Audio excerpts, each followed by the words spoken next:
Wow, that is a big typo. Gonna delete that. Da, da, da. That where you got me marked down for taking 200 points of damage. No, that's legit. That really happened. Really? I thought it was supposed to be 2,000. Oh yeah, that's right. And you're dead. I have been so vaporized that I am now breathable air. That'd be so weird, but possible? Maybe? I don't really know. But let's get started. Ironically enough, this was all recorded.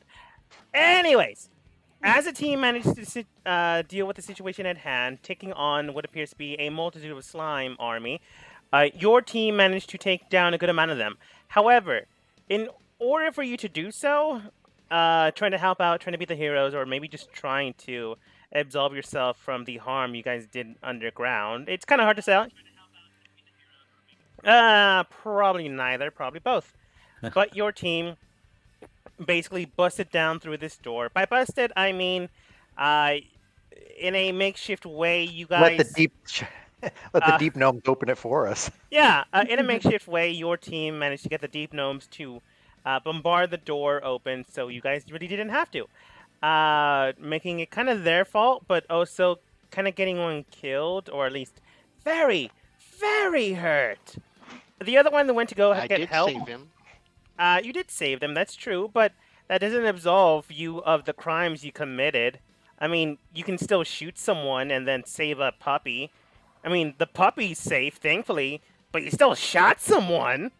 Hey, we didn't shoot anybody. He ran Well, into he the ran the room wrong on his way. own accord, and we had to go Yeah. save him. We're heroes. Okay. Yes. Anyways, your team managed to take out a few people and then found an old accomplice, one Eldest Feldrum, someone who is not a very nice person, and because of that, Kobo tried to, air quotes, help by stating, yeah, whatever you do, don't think about the Drow encampment, and then basically let her hand go, allowing her to go somewhere else in the Underdark, or maybe if she passed her save, back home. Uh, it's clear to you now that Kobo probably lied on that part. And Eldith failed her save, which means she didn't go to the Drow encampment, but did go into the Underdark. And now is very, very mad at one Kobo. But more on that maybe later, because she's still upset, but she's going to do this vengeance tactfully, because Gothos did the right thing, did good, very good. But the rest of the guard, well, not the rest, but a good amount of guards came by to deal with the situation at hand. Once again, your team, I think it was Boom, I could be wrong, could be Kobo, convinced them to assist. And they did so only because, one, they don't want their entire city to be covered in slimes, and two, you guys are still facing trial. Again, you're not supposed to be back here, and you are. Honestly, you could have done this a couple different ways, but you didn't. Now facing two giant slimes. I believe you guys do know their names, but that's not really important, as they are very, very dangerous. I believe it was Kobo's turn at the very end of the round. Or you just finished So it? Let me look Yep. at the character sheet. Yes, you I think just that's finished what it it. looks like. Firebolting the hell out of stuff.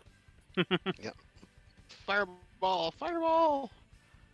Well, that's Alright. a bolt, but Oh yeah. Then boom. Alrighty. So, let me double check one thing here real quick before I go do something stupid. That doesn't mean I might not do something stupid. It's just acknowledging that the stupid part's in the future. Alrighty. Yep. I'm going to go ahead and do this. So, hey, Slash, this is more what I had in mind. And, I'm going to move here. That should put both of those critters in range for Thunderstep, right? Right here would put both critters in range for Thunderstep. Just right there. That's all you had to do was move 5 feet. You know, Either try- or. And why would I do that? Because we can all see your health bar. I don't know. No. Maybe that's- No, I know what Thunderstep is. I know what's. It hit that, and it hit that. It just happens to.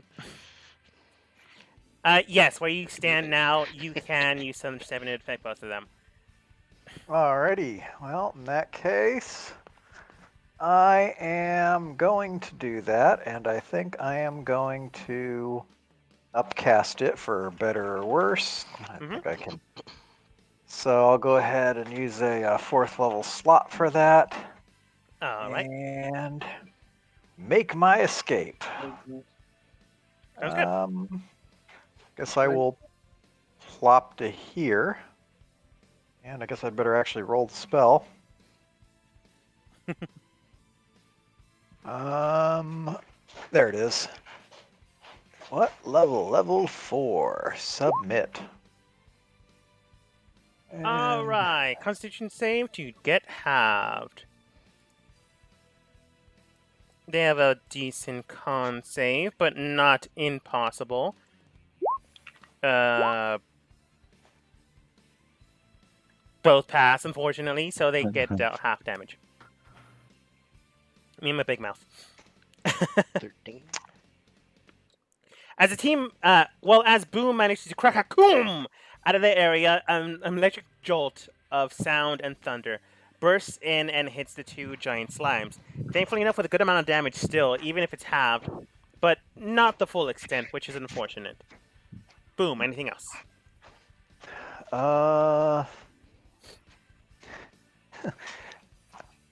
And then, well, with slash right there, it's like, that's what I meant. All right, I'm done. All right. Gothos.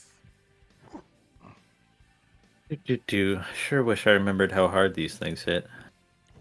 You remember they hit hard. Okay. In fact, that's how Boom got hurt very hard. Yeah. Did 20 he get hit points. twice or just once? Just once. Oh, jeez. Yep. I think that was the white one. Uh-huh. Well, it's probably not actually white, but I'm going to call it that.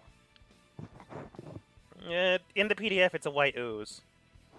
Okay. Is that Princess Evenmeyer, or that? I guess it would be Livid, wouldn't it? Prince Livid. I think Uh, this one is Prince. I don't want to look through the character sheets. Yeah, The PDF. I think the black one is Livid, and the white one was the other name. Really? Because I would have thought Ebenmeyer would be. I thought Yeah, Eldon Right, was living. Eben. Well, she is, but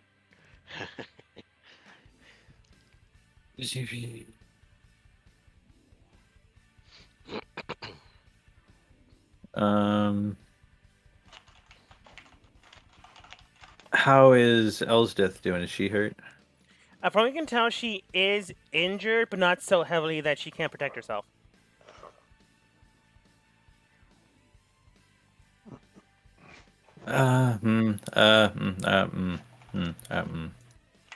Yeah, I'm gonna go here because the only place I can really get to, and I'll touch Boom for how many?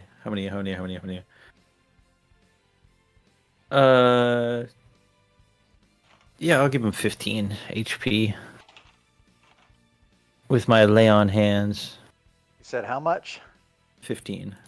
Thank you very, very much. And then I like not being dead. that's better. Okay, and then I'm going City. to let's see 20. No, I'm going to recast my spiritual weapon down here. Unless I can't see through its eyes or anything, so fuck it. Yep. I'm going to recast it. Down there. All right, sounds good. It's just 1d8. I mean, you still have to hit. Yeah, I was just looking. I don't have one set up. which is silly of me. So it's this, but without the +5 damage. Oh, it doesn't matter. It doesn't matter at all. And then I will use my last 15 feet of movement to get there. All right. Managing to deal with the situation at hand, the blade is now soon after summoned. But unfortunately, it is not able to hit, which is the main situation at hand. But thankfully enough, it is in the way now. So you definitely can try to hit next time. But that's next time. Let's see if you'll survive this time.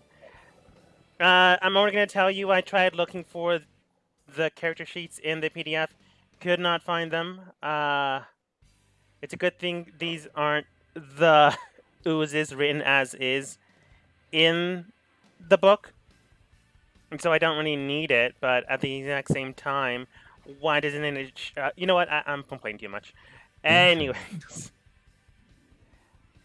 The oozes around you do seem to indicate that they're ready to attack you. And unfortunately, surprisingly enough, despite the size, they are still formidable and faster than the other ones that just ran 5 feet. Well, 10 feet technically. So as soon as that happens, 30 feet. Halfway submerging into the puddle next to Gothos. Let's see, it can probably get 1, 2, 3, 4. That thing was faster than I thought. Yes. And what's that green square? That was a difficult terrain Difficult from terrain. the white ooze. Oh, it's not ours. Okay. All right. Gothos / me. Nom Nom and Boom, go ahead and roll dexterity saving throws. As this one, yellow ahead. +5 because anybody within my aura. 10 feet. And I think I'll take it. Gothos, Kobo, and Toulouse, I believe, had my aura on them, so D4 on top of that.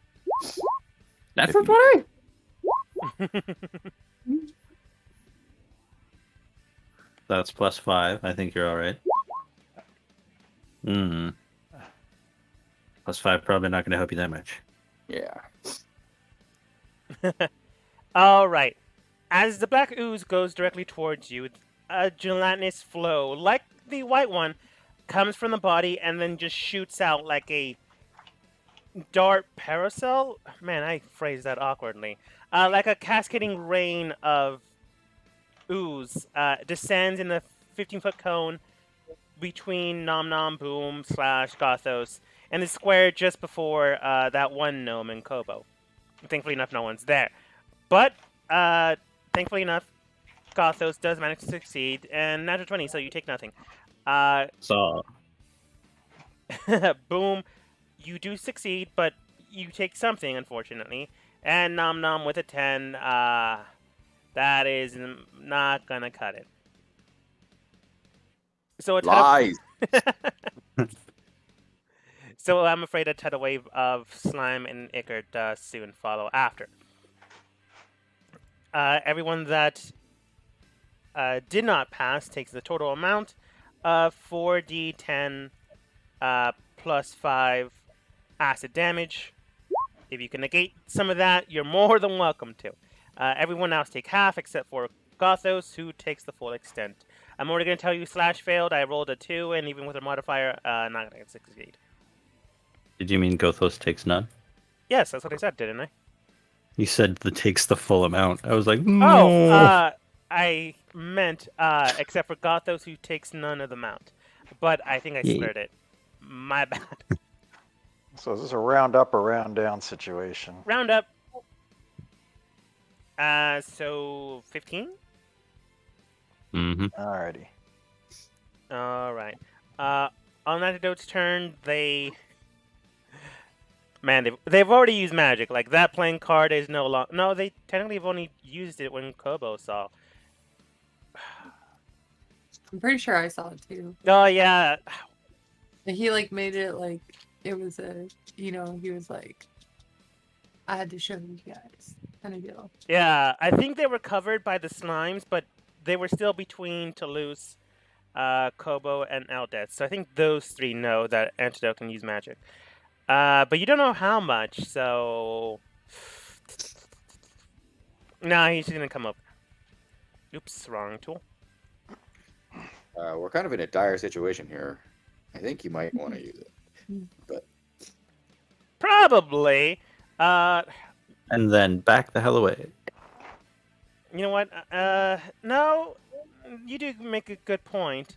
I'm gonna do something that technically your characters don't know what happens. Okay. So, the slimes in the area do begin to move straight towards Gothos, straight towards Slash. And immediately behind Boom, you feel a crack, a rip, a thunderous step of lightning energy just burns through the area as an electrical bolt of electricity just breaks through. And how would they carve it? Yeah, they would do it this way. Burning through the area, hitting... Honestly, they don't like Eldeth, and they wouldn't care if it hit her. Burns through... Eldeth is a small creature. Let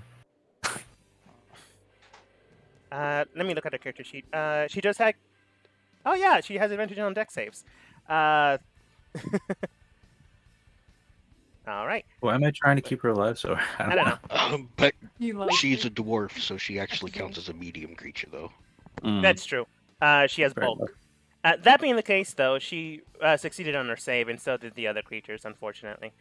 That's... But, looking at the electricity, the lightning attack simply bursts through and does 8d6 points of electrical damage, That's spicy. burrowing through the area. Looking back, honestly, you can only see the gnomes, deep gnomes in the area. So you're not exactly sure where that attack came from. Maybe that guy? Who's to say? And at any rate, the slimes do attack Slash and Gothos. Modifier of 5, so that's 1. That's 2. One of them hits Slash, and I don't believe Gothos, you get hit for 13. I highly doubt it. No. Alright. White Slime's turn, looking towards Toulouse and Eldeth. Oh boy. They're gonna attack you guys, unfortunately. So, no, I'm gonna do a straight-up melee attack instead of the ooze effects. Because I want to see if they'll hit. So like a giant wave of quite literal...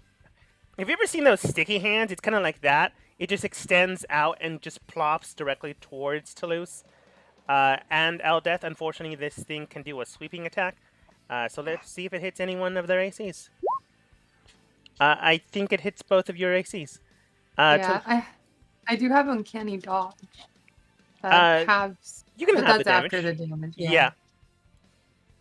I mean, thankfully, this only does 2d10, but it's still 2d10 plus its modifier. So that's a total of 18 bludgeoning damage. So the giant, weird, sticky hand just goes over and whaps Eldith and Toulouse. Wow. I'm bad at this. How much do I take? 18 unless you use Uncanny Dodge. Yeah, I use uncanny dodge. Then 9. Then you take 9. Okay. Eldith on their turn, not going to bolt away, not going to run. They are hurt, but not fully hurt. Yeah, so they're going to strike. Modifier of 8. Nope, does not succeed. Strike Is she not- again. Modifier of 8. 7. Go ahead.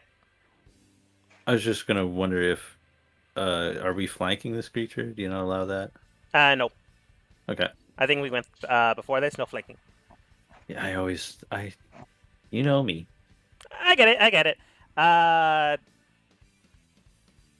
just stopped using that roll. It's optional roll, so I opted to not use it. No, it's fair.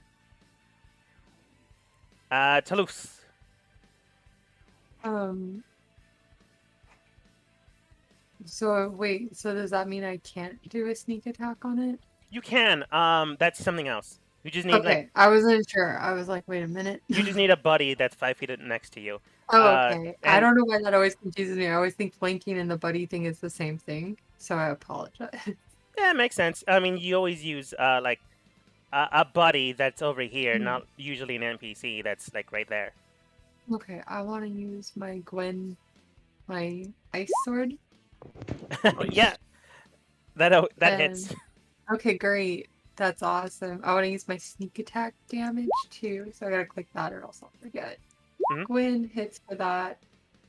And is that my damage? Yeah. That is your that's my damage. And then 24, and then I you have get bonus. bonus attack. I'll use. Can I use Gwyn again? But does that mean that it has to roll less? How does that? It has to be in your other hand. So no proficiency bonus. So what do I roll for that? Just the same thing. We just remove the proficiency number. Okay. So that hits with a 23, removing the proficiency. That's -3. So 20 does hit. Yay! Thanks for doing that. So let me click that other button there. Unfortunately, it only does A 9. 7 damage, I Or think. the Yeah, you still rolled well, but you don't get doesn't- like any of the bonuses. the ice is the bonus damage. I think, So right? that's Or I don't know how this 14 works. points of damage. The ice is its own thing. If you hit the ice, it still procs. What Yeah, but Gothos the way- is talking about is like the dex and proficiency thing. Exactly. So So we- if it still takes the ice damage, it would be 14 total from that attack. Mhm. If it still takes the ice damage. it does. Cool. Like no matter what, you can't turn that off, which is a good thing and a bad thing depending if someone steals it from you. No one will steal my Gwen from me. I will kill them. Fair enough. Also, Huntsman, The a woman. player beforehand that used to be here, I think they're still in chat, says, yo, guys, but I digress. Oh. Toulouse, you managed to stab into the giant white ooze, and thankfully enough, you did do enough damage that it does burn and basically turns into ice and breaks apart. Now just a tiny mass of ice and acid. Don't drink it. I mean, I know Toulouse, he's a cat, so don't do it. Oh. Toulouse, anything else? Don't crunch the ice It's like no.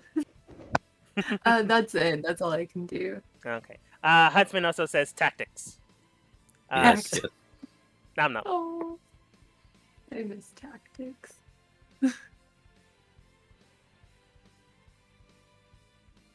If you're speaking, you're muted. Sorry, thank you. I'm gonna recast Spirit Guardian because I dropped it when the gnomes came, so I wouldn't kill them. All right, 15-foot radius. 15-foot radius.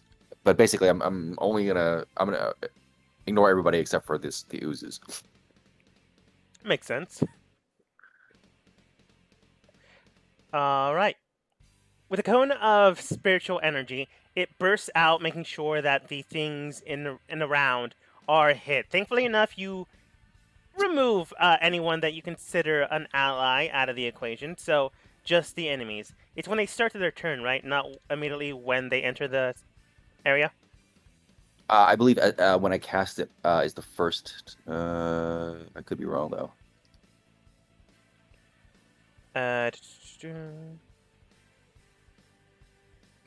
Yeah, when the creature enters the area for the first time or starts. its Super turn, quiet there, so- Gobo. Super quiet.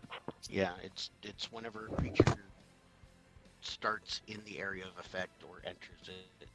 Okay. starts its turn in there, So it's basically, super on their quiet when turn- you cast it. Okay. So they basically get hit once their turn starts, which is good. Actually, they take damage then, and Yeah, so they should take damage now when he casts it because it's starting in there, and then they'll take damage at the beginning of their turn when they come around. So it's a double whammy for the first cast.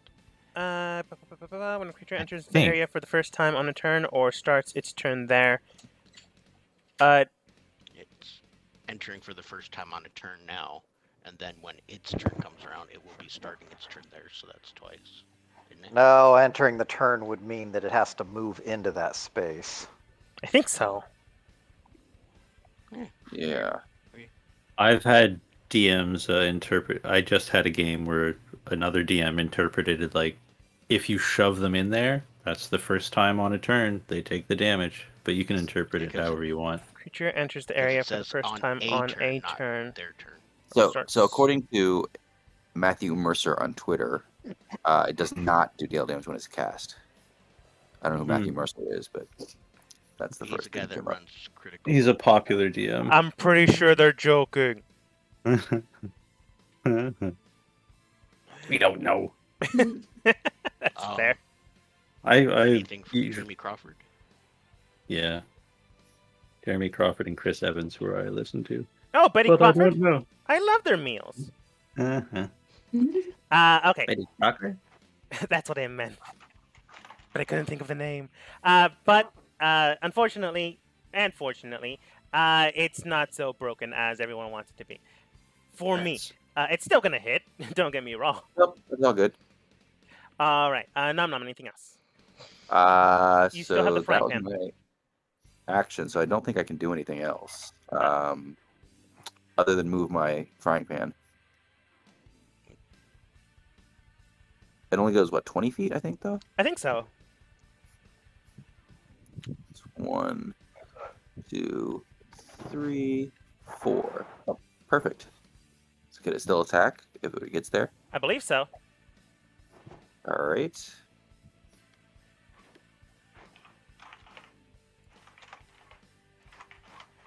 What do ooze taste like? Don't drink it. With some acid. Ah! Well, the Thanks, phosphoric Dirk, acid, that's routinely put in beverages.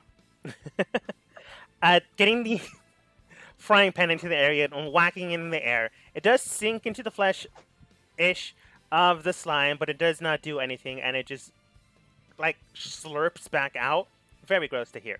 I'm not going to try to attempt it. Anything else? Yeah, nope, that'll be it.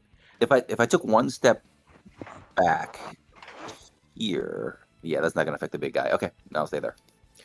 All right. Slash's turn immediately gets hit because... No, I'm just kidding. Let's see. Would they try to help? Would they try to do something else? Moonbeam. Oh, sorry. That's just the guy who wrote the book. Oh. So what you said was right. When it's cast, or like when you move around, doesn't count. But I think you could still throw someone into it. I buy that. I mean, yeah, I can see that. Like Huntsman would say, tactics. Anyways. Yeah, Slash would try to help. Sage Advice actually also has the same thing, so there's basically official errata there. Yeah. Slash moves back. They punch Boom. Kobo. I did not mean to say. No, she'll punch Kobo. Punches Kobo directly in the face. Kobo, you heal for 2d4 plus 2 points of damage. And then pulls back here. Slime. 2d4 plus 2? Yes. Slime does not hit. You go ahead and roll. As it is your turn now. Oh, nice! All right. Woo. Full health. Nice.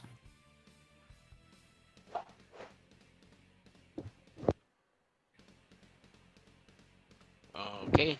I am going to cast Fireball. I don't know what that spell is. I call hacks. Okay. Fireball. And that should not hit Toulouse, but it's definitely going to hit her and her. But not her. 20 feet, right? Yeah. 20 feet. Her and him, but not I've had it with this constant infighting. You realize I'm going to have to heal her and not you, Kobo. Seriously? It's going to kill me when this is done. At Then best, I can she's just gonna... kill you. At best, she's just going to challenge you to Mortal Kombat. Don't worry about it. All right. What about here? Is this gonna? Besides, Antidote already hit her with his lightning bolt. I'm Actually, I can't Kobo, you cast it can there. do Shit. what you want. Yeah. Do it I if you can't want cast to. it there because I don't have. Yeah. Well, no, I actually can't cast it back here far enough Yeah. because it's around the corner. We're just I giving you can't see it. flack. Don't worry about it. Yeah. All right. This is sad. All right. Yeah. We're gonna go ahead and put it right there. Okay. Dex saves. They don't have the greatest of decks, but they do have some. Ironically enough, the small slimes don't. Yeah, but Gothos Boom, is there. I didn't want to put the boom. fireball to get the small slimes because it definitely would have hit him. Yeah. Oh, so I just realized I'm rolling a d10. You're like, what are these pathetic ass rolls? I mean, I can believe it. I don't have the best rolls.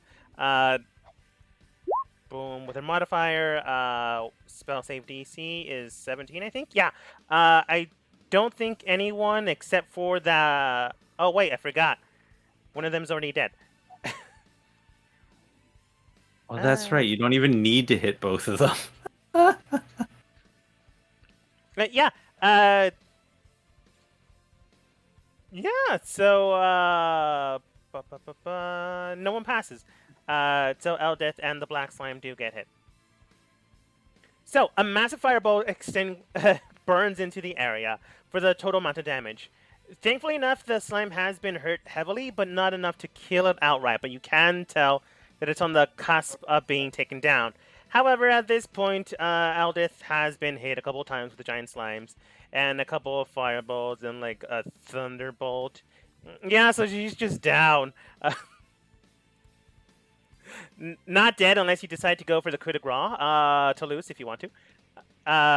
But yeah, she hits the ground. Kobo, anything else?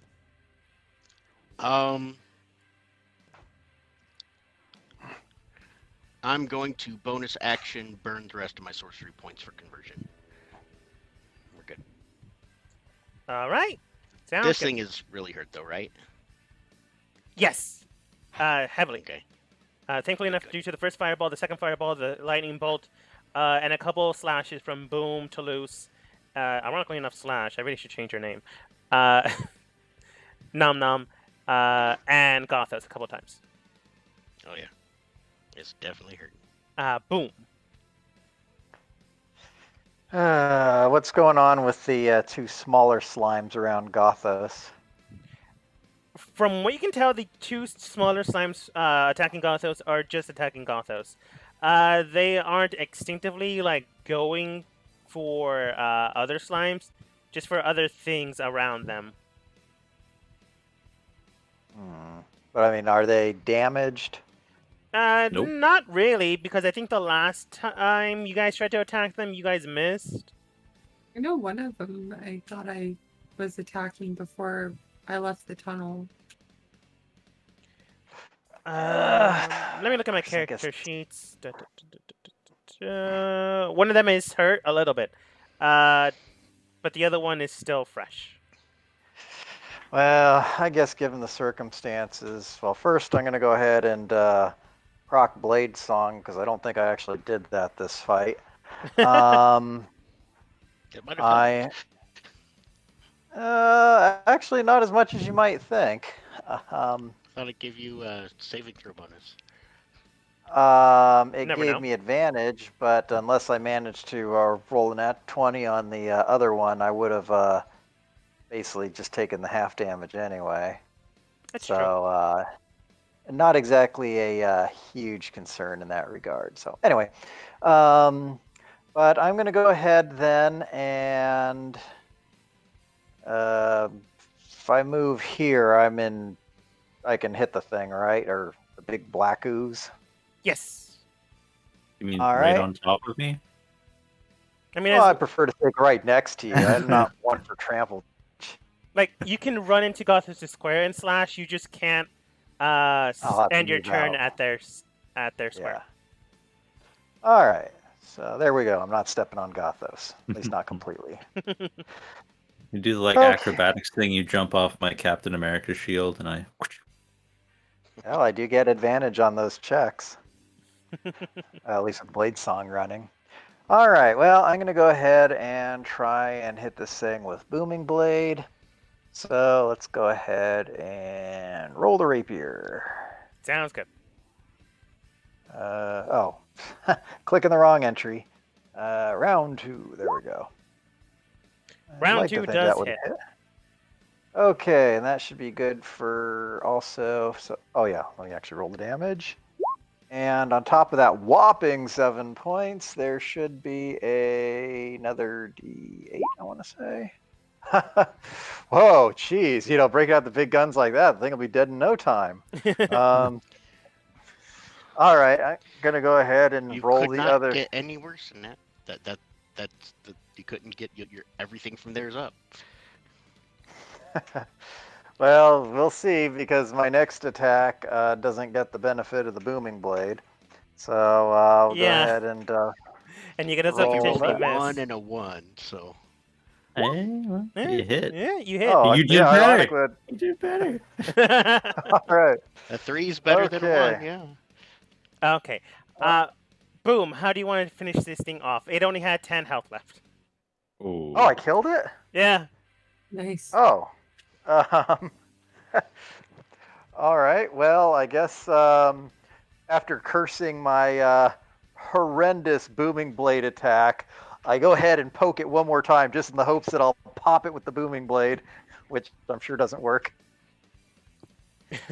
And I guess the thing, I don't know, melts to the ground. Okay. Like Jello's been out on the picnic too long. I can see that. What an amazing, epic narrative twist. As the Booming Blade sinks into the flesh, a massive burst of energy just like a small little pop sound. Nothing really dramatic happens there. But soon after, it's a little awkward. So instead, you cleave further into the creature, causing it to sink in, your arm being seeped over by the slime. Don't drink it. Until it basically pops completely and then hits the ground, funneling into the ground, seeping in, much like gelatin from a picnic that was left out way too long. Well, I got to say, it's unpleasant that I'm not supposed to drink this stuff, but now I've got a messy arm. And how do cats clean themselves? Prestidigitation. Clean you off.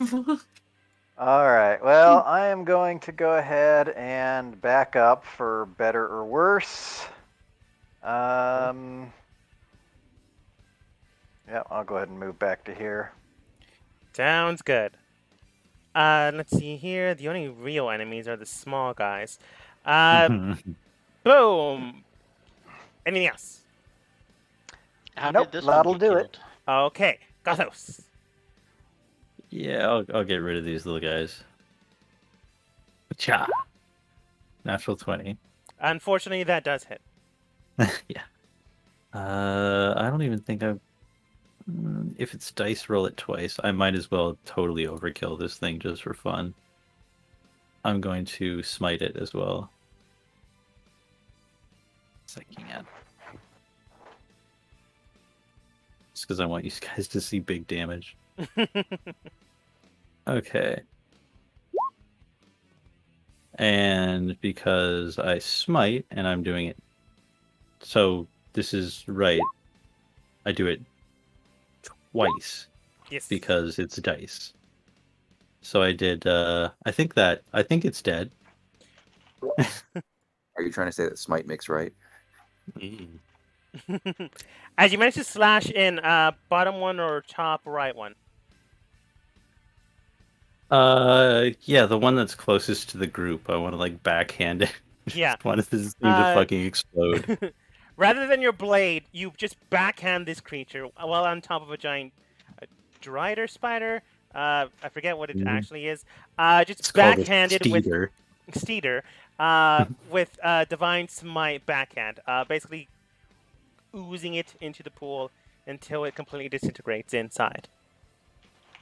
So was that 47 damage? Yeah. And the other one, because I have 2 attacks. Oh, don't sit in the front 3 rows. if it's still alive after 13 damage. It is. Guess what? 20 feet, bonus action. This little guy. All right. With your blade, you try to sink in once more, but this time, unfortunately, the backhand does not hit. But you bring in the spiritual blade, and with the remaining spiritual blade, could a blade backhand? I think so. It's just weird to think about. It finishes it off the slime that is left remaining. You can tell that whoever keeps pointing at it, there are still slimes in the area, but the main droves of danger have been quenched. I'm gonna go with quenched. Quelled? Yeah. Quenched. Quelled. I'm pretty sure it's quelled. I don't care anymore. Taken down. What do you guys do? So Okay. you said there's like a little ice core of the white one. Is there a little core of the other guy? As you see the giant slimes basically breaking down, there is a core because Toulouse finished it off, so there's quite literally a core of frozen mass. The other one doesn't really possess a core because it wasn't frozen to death. It was just boomed to death. Okay. Although, don't we have other enemies? I can see a slime or an ooze still. At the bottom. Yeah, I was gonna say I think I can firebolt it. I'm already going to tell you that the rest of the remaining oozes are spread out to the degree that if you coordinate your attacks, you can easily get them. Yeah. The Honestly, combat having spiritual just weapon would have only done 1 damage. It doesn't get the bonus, but I was like, combat's over. with the combat having just ended, is Eldith still kind of distracted with the aftermath of the oozes there? Yeah, she's unconscious. No, She's. I'm gonna go healer. Oh, you okay, fuckers. never mind. All right, I well, was I'm gonna gonna hit her with another fireball if somebody hadn't killed the black slime. I'm gonna give her 5 health. I'm going. Is that going to revive her? Yeah. Yes, unfortunately, for everyone. All right, I'm going to try and discreetly cast invisibility on Kobo. Nifty. You owe Combo, me, stop kid. moving. Combo, stop moving. Okay, you can move now. Okay. And you die because you fell into the slime. No, there's a little thing up right there. See? The You little win this time. thing. Yeah, you're fine. Okay. I just realized that this music's too dramatic. Oh, looks like I saved you again, huh? Ava's remnants? Looking towards you, Gotho, she... You did help her twice. I'm gonna see if she grows as a character. Natural 1. No. Don't hold your breath, but we're hoping. That was a 3. You did save her twice, so she got advantage. Okay. Okay. Well, those are about as opposite as it can be. Yeah. Yeah. Huh. Looking towards you, It's like she was still enraged at first and then thought twice about it. looking towards you, Gotho, she comes back to life. You do your whole quip, like, looks like I saved you twice there, huh? She thinks about this. Looking at the presence of people, look at the presence of non-dwarves, non-elves, even though she doesn't like elves, non-humanoids, humans, dragonborn. None of them helped her. None of the people she considers superior or the surface folk. In the end, Gothos helped her. Toulouse stood by her in combat. Kobo was still a problem, but she can see that the people around her, regardless of who they are the people she has to work with and, at the end of the day, can trust in. So when you say that, Gothos, she does state, I suppose you did. Which is honestly the nicest thing she said to you for a while. Yeah. Ever. I suppose so. You're not wrong. What? Okay. Yeah, no, I'm interested. So, I guess we gotta wait to the surface or whatever. Are you still gonna try and kill Kobo? Because I mean, wouldn't it just be better to set up like a regular bare knuckle boxing thing or something? I'm going to challenge them once this is all over to a uh, match for life and death, but not until this is over, as it would not please me to see your team broken just yet. So wait a minute. Do you guys know this person? Did Kobo try to kill you or something? Multiple times, yes. Not true. Roll to Flashback to like 10 seconds ago when the fireball went off. It's more No, I didn't get to persuasion. launch the. It's more persuasion, Kobo. Either way, you don't have to believe her. But she doesn't seem to be telling a lie. But you guys been with Kobo longer, so whether you believe her or not, it's entirely up to you. Technically, I think we met Elsbeth before Kobo. You Me did. and Toulouse did. I mean, she wasn't a nice person to begin with.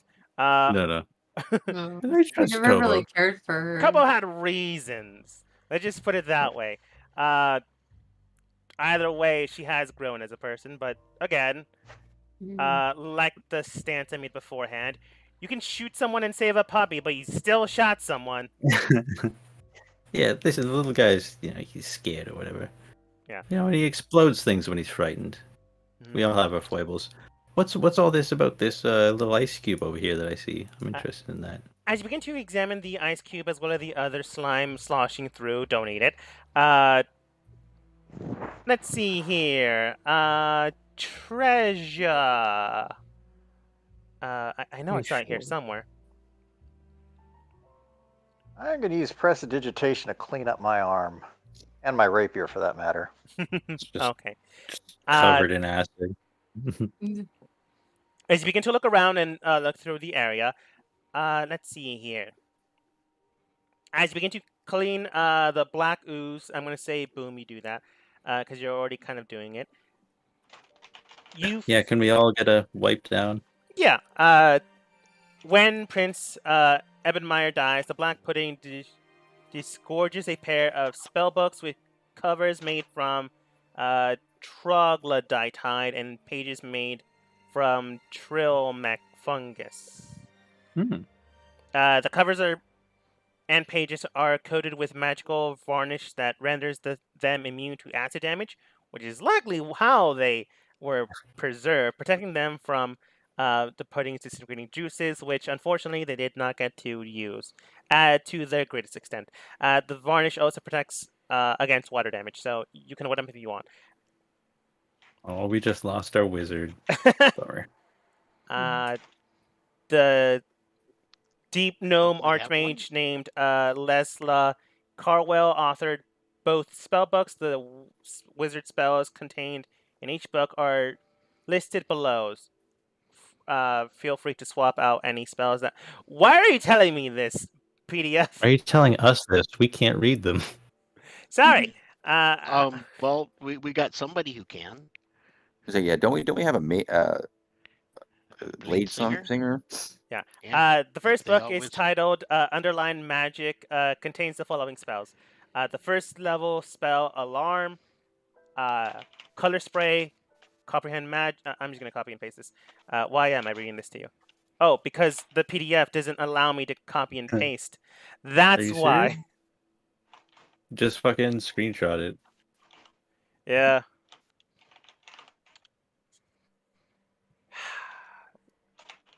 Haven't mentioned I don't like this PDF.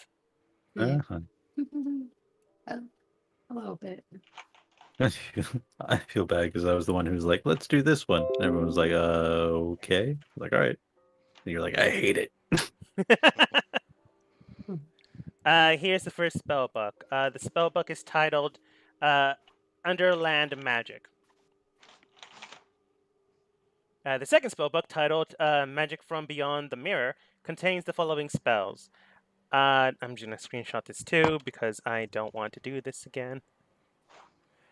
Forget you. PDF.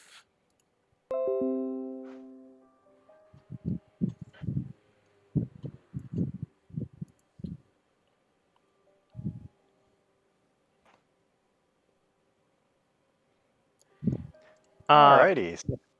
Right. As you guys are finding those two books, Nom Nom in the area that you first find yourself, or at least look around. I'm assuming that's what you're doing.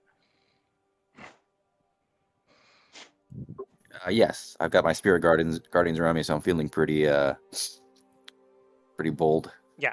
Looking around, you do find not anything in particular until you look at the top northernmost section. Looking at that area, obviously there were slimes here to begin with, so there might be things here.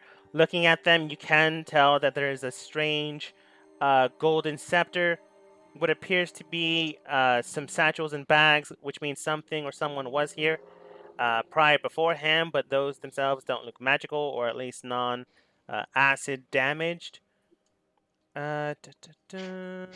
Other than that, it does seem to have one very sharp golden coin. And I mean quite literally sharp. Oh. The coin itself is a coin. It looks like a standard non-minted coin that people use. But the edge itself looks very sharp. If you weren't holding it, or let's say you're looking at it, because you technically haven't said you're holding it, you would not notice the fine edge to it. Okay. What do you got over there? Coin? I know some coins. Coin's the holy symbol of Timora. Technically true. Cool. I'm not over there yet, am I? Not yet. You guys were still looking at the books? Yeah. Well, yeah, I guess books, lame, whatever. But the ice thing is more. Is there any? That was the books were from the black ooze. Is there anything from the white ooze besides the ice? Unfortunately, there is not, which is dumb. But because I've already done it before, I'm gonna do it again. Looking through the, breaking the ice, basically using your weapon to like poke at it, because I feel like Gothos would do that, and honestly, I feel like Boom would do it as well. I got like 5 extra spears. I'll poke anything with a stick. Poking at it until it breaks. Looking inside the core, you do find what appears to be, it's not Toulouse's, one weird red eye. Almost looks like a gem, but it is not a gem, as it does seem to be fleshy. Oh. Oh, wait. Do we have to put this in a jar or something? Will it dry out? You don't really know. Can I roll Arcana? Yeah. Because I'm like in front of him, I could see this thing too, right? Mm-hmm. Yeah. Looking at the eye, you can determine that it does seem to have some type of magical effect upon it, likely controlling the creature in some way or fashion. If you're able to use biological magic, you would potentially be able to control this to a greater extent. It's somewhat similar to familiar, but not exactly like a familiar. It's more of a command spell you infuse into an organ, and then infuse that organ into something else. Either a, what are they called again?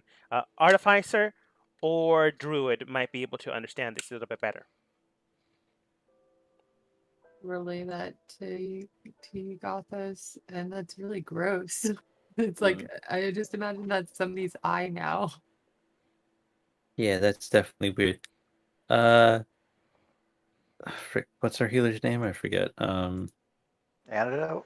Antidote, yeah. Oh, hey, Antidote. You got any like vials or something that can fit a weird eye? I know you like that kind of thing. Not anything big enough for an eye. I'll have to find a jam jar or something later. In the meantime, I guess Toulouse, you want to put it? I don't know who wants to hold it. Put it in their sack or whatever. Yeah, I'll put it in my bag until we could identify it better. Well, I do have ink. I guess I could empty the vial out for now. Is it like special ink? I don't. We could just wrap it in cloth for now. I mean, it's been inside of it. You don't need to waste your material. Actually, technically, I have a nice pen. Oh, I have a. Oh, you know what, buddy? I got a pen that literally never runs out of ink. How about we'll trade? Okay, that works. I'll hand over my vial of ink. Okay, you hand over 1 vial of ink.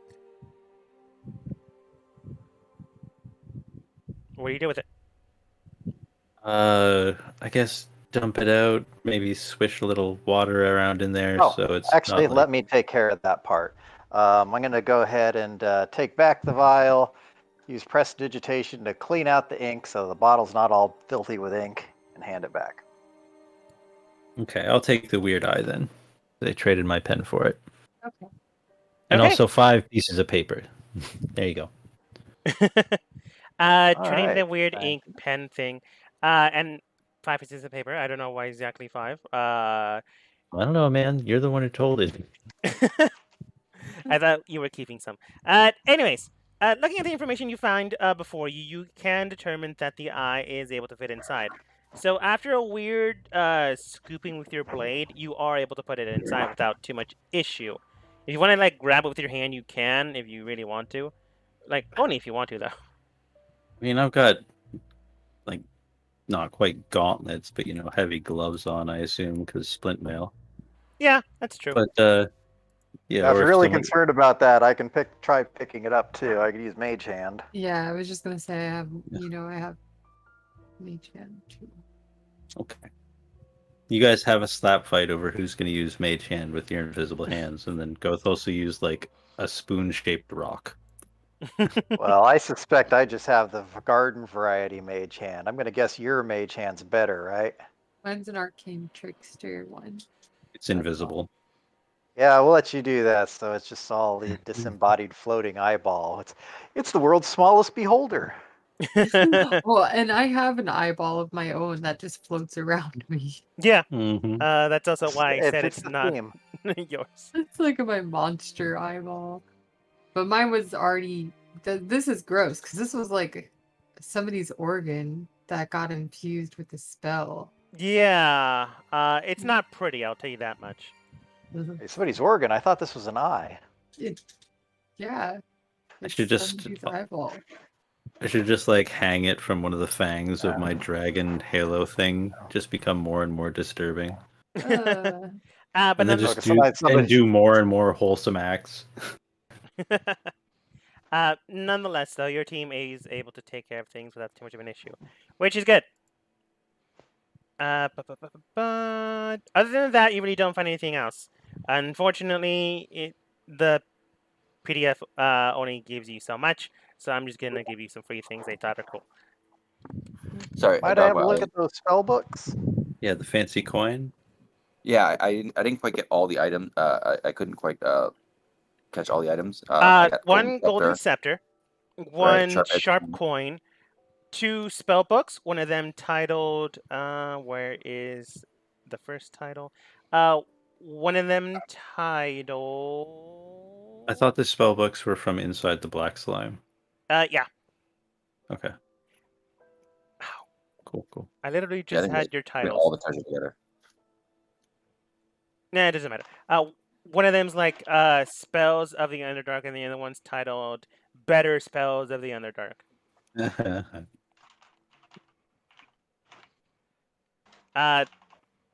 The first screenshot is titled Underland Magic, and the second one is titled Magic from Beyond the Mirror.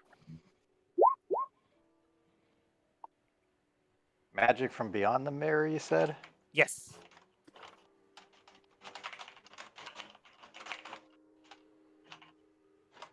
And just writing that down for the test. And then there was only the golden scepter and the sharp edge coin there. I thought like there was other stuff there, but yes, but it's basically all being eaten by acid. There is an explorer's pack, a sleeping pack, what appears to be cooking utensils. So someone was here, but then something happened. Maybe they got eaten. Maybe they went somewhere else. It's kind of hard to tell. Maybe it was Eldeth's stuff before the slimes attacked them. Who's to say? Who's to say? You are. You're to say. Yes.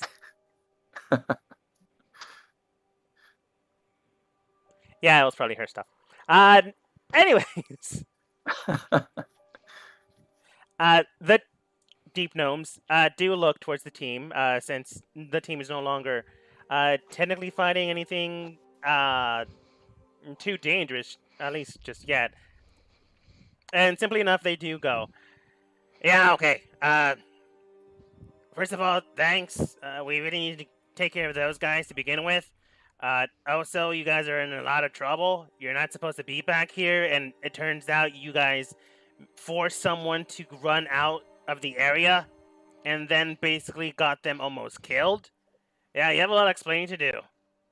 Whoa, exactly how did we do that? And you're going to believe somebody who ran and did something stupid to nearly get themselves killed? We had to go in and rescue them. Yeah, they're unconscious. I couldn't even get anything if I wanted to. It's the guy that went out and got us because they obviously couldn't take you guys down. I mean, you guys killed two of the strongest slimes down here. Okay, but if we didn't push the other guy in here, he ran in here on his own. And you would think if his job is to guard something to keep everybody out, he might have had the good sense to not come in on his own. So we were sent. I mean, look, here. you're standing in his blood right now. We had to rescue him from right there. I mean, we could have left him to die. I mean, would you guys have preferred that? Toulouse, what were you saying? Oh, we were sent down here. Boom, roll persuasion with advantage, unless Gothos wants to give you disadvantage. Nope, he's already got the advantage. I can add nothing to this conversation. Continue. I mean, you can. It'll except maybe for my not big, do anything, giant charisma score, but whatever. You can add 9, right, or no? Ugh. Oh, jeez. Oh, even better. They don't beat an 11, surprisingly enough. Nice. I love it. So they go. You do make a good point, big cat and little cat. All right, here's what we're gonna do. We're gonna talk with the chief. You guys stay here, and then we're gonna come get you a little bit later. Try not to die, since I don't know if they're still here, but there's this one guy we call the Pudding King. Sometimes he's called Maple Syrup Boy, since we don't really know what his name is anymore. He kind of got exiled a long time ago. Just watch out for them while we go get the chief and get some explaining to do. Do you want us to give him you guys' names? Worst case scenario, you're probably gonna get exiled from our city and town for I don't know, maybe 2 weeks. Well, yeah, definitely. You tell him it was the people that he sent down here to do an assessment, and during our assessment, one of your men rushed in, nearly got himself killed, so we had to do the whole thing. Jeez, you guys. Yeah, that's not a name. We meant a name, not putting blame.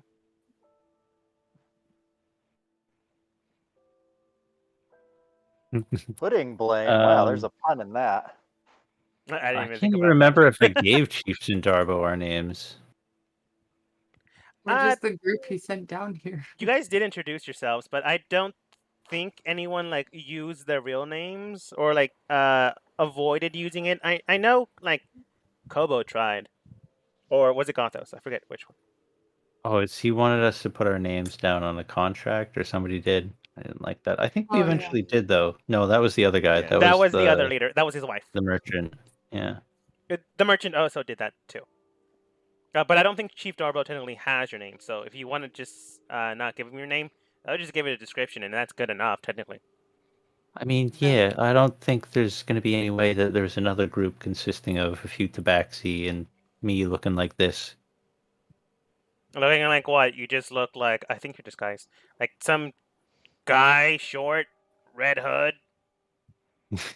Red hood. He's still got a dragon halo and he's riding a giant spider. That's not really uncommon. Well, the dragon skull is, but the spider thing. I'm going to go ahead and pat Gothos on the shoulder and say, now, Mark, don't go giving them a hard time. Like pinching his nose. Oh, jeez. But one of them is a Mark and the other one are not. They go, yeah, okay. Mark, was it? I don't believe that one bit. You don't look like a Mark to me. In fact, you look like a drow conspirator. Looks at you, running a spider. We're gonna go speak with our boss. Don't get death. Feeders are bred primarily by underdwarves. Okay. You guys have been told about the Pudding King, aka King Syrup, because they forgot his real name. Mm-hmm. And so that threat is still looming, or at least somewhere nearby. Do you guys explore further on, or do you just wait until the chief gets here? Or short or long? I don't know whatever. Does anybody else need a rest? I'm half strength on spells. No, a little better than half. And full health. But real low on healing. But if you guys just burn hit dice, we can explore a little bit. I don't know. Sure. I probably might want to do something to reduce my death percentage. Yeah, and that's what he meant. If we burn hit dice on a short rest here, then we'll explore, and then we'll get a long rest after. Yeah, that could work.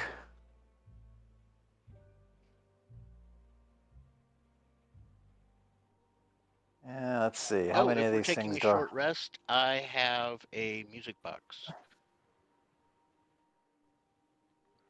Okay. Remember, you're still invisible. I was about to say Yeah, that music is gonna come out of nowhere. Well, yeah, I was gonna say, if we're taking a short rest, isn't that gonna wear out the invisibility? Because I was gonna wait for them to come and arrest everybody else, and I was just gonna stand here real quiet and then have to. I love that you image. if that's what happened. Sure. Oh, being locked in with the Pudding King in this crazy Underdark area isn't creepy enough with music coming out of nowhere. Of course, does Eldith really have any reason to stick around with us at the moment? Yes. I know, she can leave at any time. She still has a blood pact against Kobo. And I straight up told her and we had a way to Kobo's the missing surface. right now. She knows this team as the one that Kobo rolls with. You can try to convince her, like saying, yeah, maybe see if they're back in town, or like maybe see if they're in this cave system. You can definitely do that if you want. But she is aware, based on Gothos being here, that Kobo is nearby potentially. Yeah, I did kind of straight up. One of the first things I said to her is like, "What? You got to kill him right now? He's not going anywhere. He's going to be with us."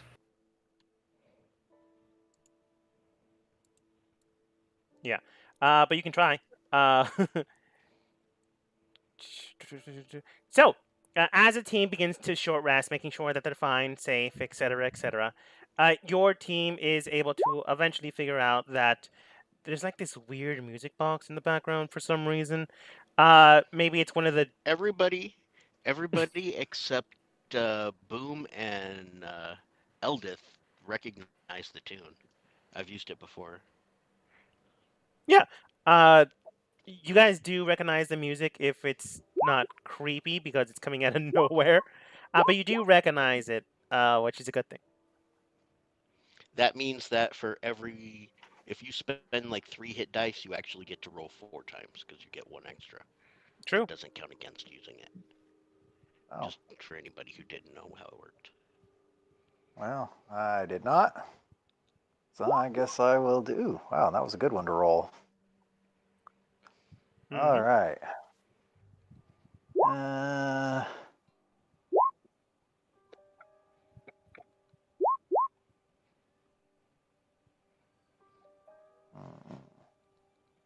It's not bad. So how does this work? Like you roll hit dice and you just get back hit points? Yeah. Yes. So the you total burn amount your of hit dice on a short rest. Yes. I'm sorry. Go ahead. So the total amount of hit dice you have is usually the amount of levels you have. So right now, most people have 4 hit dice. That being said, each hit dice is different. So look at your character sheet, and it should have your hit dice. You can roll any amount of them, 1, 2, 3, 4, but you don't have to roll them all at once. You can roll one and say, I'm going to roll another one just in case, and you can continue to do that until you're satisfied. Due to Kobo's effect of the music box, you can roll an additional one, and it would not cost out of your total. Wait, sorry. Okay, so I So, think I like, got all I that. just Why did rolled you say 4 times. why is it only 4 hit dice? Aren't we like level 7? Yeah, we have 7 hit dice. Oh, right. Sorry. I'm thinking of I was something gonna else. say, I was like, do you think we're only level 4? Sorry. Is Sorry. that why Sorry. the fight went I easy? was about to say, am I doing something wrong? No. So, I run a lot of games and I forget what level Yeah, people are. no It's okay. worries. No worries. For Fair example, enough, I fair just enough, rolled cool. just 3 hit dice, but I got the 4th one for free. So that's Yes. when I added that up. That's just all you have to do. I was thinking of my Tuesday players. They're level 4 right now.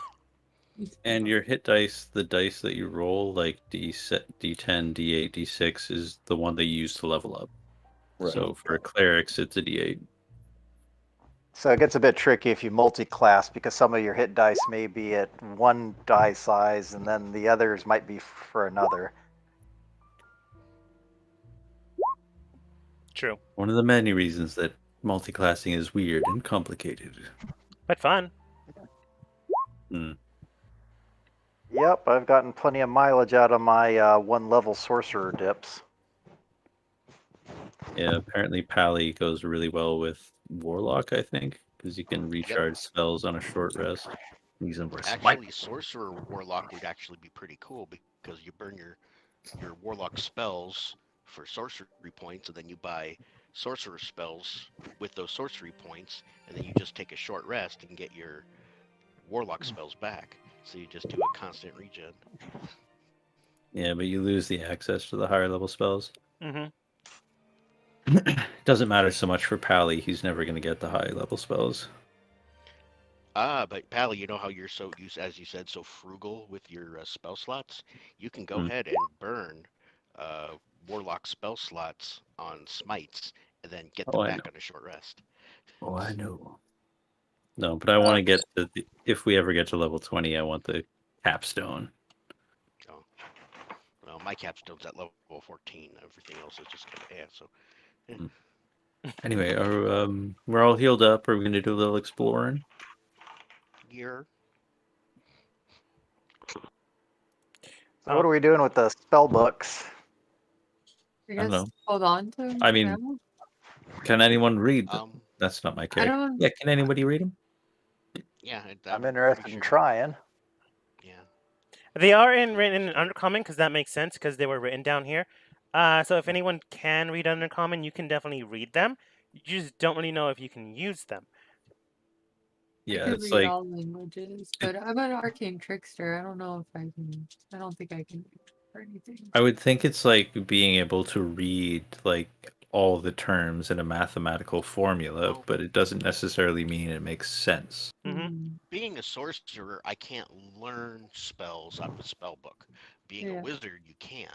So I guess the wizard would be the only one who could really use the books. Because like clerics and paladins get theirs from faith, which is completely different. Mm-hmm. Well, Luce is an arcane trickster too, and Blade Singer, I forget what that is. It's a wizard. A Blade Singer is a pure wizard. Oh, you're a class. straight up wizard then. Yeah. The problem with the Arcane Trickster and the Eldritch Knight is they have a certain specific limited number of spells they're allowed to and we they could can't only actually learn. get more. We could only learn certain ones too from certain lists. It's weird. So the wizard's the only one that can benefit by actually doing a copy to the spell book. They're the only class that can do that. Yeah, we'll take the books then. Read them, get some use out of these things. Yeah, let's see what these coins are as well. Or this coin, rather. And the scepter. Do you cast an Identify while taking the short rest? Or are you just like Arcana checking? That's a good question. Is anybody good at this? I can cast Identify. Or I guess maybe we should save it for out of. Like, well, during your short rest, you would be doing it like in between that, so you're not really losing any time. And I think you can ritual identify, can't you? Yeah. Yes. So. That's But why. I could also roll religion on the coin, maybe, if the DM allows it, because it's a holy symbol of Tamora. I mean, it's a gold coin. Yeah. To determine it's a holy bathroom token. Sure, Well- go ahead and roll religion if you want. If anyone wants to ritually cast identify, you can. I will ritually cast identify. Okay. Gothos, you know it's a gold sharp coin. It has nothing to do with religion, unfortunately. Unfortunately. It is special, though. You can definitely tell that much. Nom rolled religion as well. You can definitely tell it's not a part of Timora. It is special, though. But after someone ritually casting Identify, you can tell that the instrument itself is not a gold coin per se. It definitely is in the gold coin size, but the edge itself feels weird. It definitely should not be that way. So when identifying, you do get some reverberation back due to magic. As soon as you identify it, you can tell that this is not a gold coin. This is an imbued weapon known as a chakram. It is able to shrink into size to that of a coin, so it's easily disguised between any gold bags you have or anything like that. So it's easily a disguised item. The chakram itself, it does basically do 1d8 point of slashing and piercing damage. It's basically a stronger, what's it called? Dagger. But the benefit dagger. of the chakram itself is that it bounces back to the wielder's hand. Automatically? Mine only Automatically. comes back. Mine only comes Yeah. back on an 18 or 19 or 20. Mm-hmm. I did Man, say that it's was way magical. better than mine. That was way It's better like than mine. Tina's little disc weapon. It's better than all the ones that I throw all the time and waste. Yeah. I love that somebody else. I've never used it, but this is what I named it. As soon as you said Xena, I was like, oh, okay. Yeah, it's similar to yours, except for it is, I think, a little weaker. I could be wrong. Let's see here. No, same strength. Just different Yeah. modifier. Oh, yeah. I was just using strength instead. From what you can tell, it is more well. From what Gothos can tell, I'll give you this one. It seems to be from the same originator of the one that yours was created from, but yours may have been a prototype, and this is may or may not be the second generation. Or well, I'm gonna say Gothos, you got the alpha. This is the beta. So the release version is still out there. Interesting. Yes. It's a good weapon to have, especially if you like keep using spoons and forks. Yeah, my tail flickers. I'm really interested in that, but I don't know if somebody else needs it more than me. That's the only thing.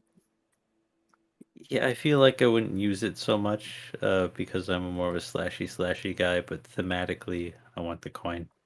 I mean, it's not a coin, first off, it's a weapon, and I'm always throwing daggers. Yeah. Slash does state, I don't really know how to use that weapon, so feel free to have it. Up to you guys. Antidote does state, I don't really use blades. Eldeth does state, I suppose I can be kind and allow one of you to have it. Yeah, if you ever need a spear or anything, let me know. I rotate my ears around in the direction of that particular crazed utterance. Unfortunately, Gothos is used to that. No, I'm referring to what Eldith said. Yeah, I know. Oh, yeah, I see what you mean now. She gets worse, but thankfully she has had a turning arc, so she's a little bit better. She would have made a snide remark beyond that point, but hey, she got better. Yeah, that's what you identify. Do you identify the golden scepter? Because that's still. I was wondering about that. Anybody want that checked out? Yeah. Nom Nom does have it, so you'll have to ask quite literally Nom Nom. Oh, yeah, sure, of course. Oh. Yeah. Oh, you don't want this to be a delightful surprise mystery? Find out that it's some sort of mimic scepter, but it In the middle only of combat? acts when you try to use it in battle. As you begin to look at the scepter itself, it begins to move and twitch. Oh no, wait, that's just nom nom. So I'm getting tired. No. As you begin to identify it, making sure you visually cast it so you don't expend a spell slot, you're able to tell that there's something magical about it, but surprisingly enough, you're not able to register the magic. Whatever this is, isn't working the way it should. It's more akin, now that you register it with Identify, to a dragon's dragon breath, to a beholder's eye beams. This is the best way I can phrase it: organic magic. It's a Alrighty. Harry Potter wand, but upscaled. Is this like my bug? Kind of, yeah. Hmm. So what are you Ask my saying? little buddy bug It's if he kind of knows like what it is or if he can interact. it's like a flamethrower or something. Not sure. Like with Kobo's bug, you were able to register some things. This you can't register at all. So maybe this is a advanced prototype, or like something else that's similar to Kobo's bug. Hard to say. Alright, So I'm I getting like actually a asked my bug. Can you go ahead and like check that out? Is there anything will they No. interact Wait. with each other? Kobo, how did you learn about your bug? What book? I believe that was a identify and an arcane check from Roswin, Mhm. and I helped her and made a secondary arcane check, and we were able to figure it out. So maybe if I just help you with the arcane check and the thing there, Boom. Possible. Do you Nice do it? that again. Yes.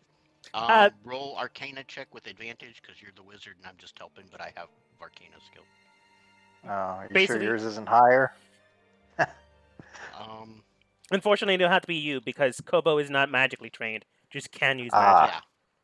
Yeah, I can use magic, and I wound up picking up Arcana Wow. Ooh, through. rough. Wait a second. Are you gonna roll lucky? Yeah, I was gonna say I would like to try and I'm gonna that. Can I do toss that? like do guidance will help him with guidance as well. And a bardic inspiration on him. But Uh, still, okay. it's a Uh, 2. I think at this level, is it a D10 at this level, Kobo? It is I think one we're only D6 7. bardic inspiration die. We're only And level one 7. D4 for guidance. I forget when it levels up. Okay. So go ahead. Boom. It Roll. levels up on bard level, so it's 1d6. Okay. Yes. Boom. Roll 1d4 and 1d6. Okay. There's a D4. There's a D6. So that's a total of 13. From what you can tell, based off of the organic matter or substance of the magic itself, you definitely can't register it with a normal identify spell due to the fact that it doesn't proc the way it should. But with the magic that you know, or at least the way you sense things, you definitely can tell that it's close or at least similar to another item you're aware of that exists in the world. You can't quite put your finger on it, but you can tell that it holds some type of radiant energy imbued inside of it. Alright. Does it react with the eye? Like the one you have in the jar, or Yeah. Toulouse's eye. Either. Toulouse's eye. But I was asking about my eye. You like put your eye in the jar, like poking at it. Nothing happens. Mhm. Bah. Oh, Stupid magic. Will, what it? will my little buddy interact No, with I it? don't Can want you- you to lose it. It just like sucks it up. Kobo, grabbing your scarab and like poking at it. The scarab latches onto the item,